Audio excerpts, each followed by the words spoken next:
डोको घाँस पनि काटौ, खेत पनि घुमाउ भनेर आएको। अब धान रोप्ने बेला पनि भइसक्यो।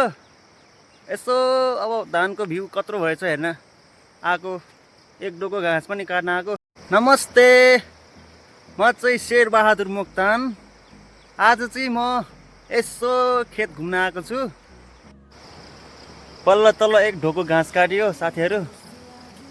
लास्टै भारी यो घाँस, हेर्दा त थोरै देखिन्छ तर लास्टै भारी रहेछ, अलिकति मात्र बोक्न सक्ने। धानको भ्यू यत्रो भएछ।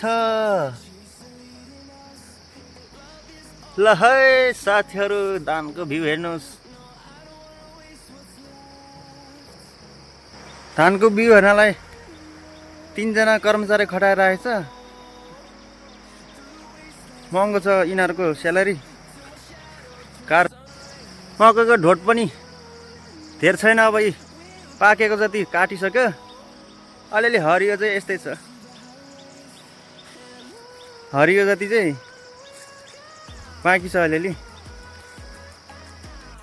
साथीहरू, म चाहिँ घरतिर लागेको है। अब त यसो भिडियो मन पर्यो भने लाइक, सेयर, कमेन्ट अनि सब्सक्राइब अनि बेल आइकन घन्टी दबाउन नभुल्नुहोला।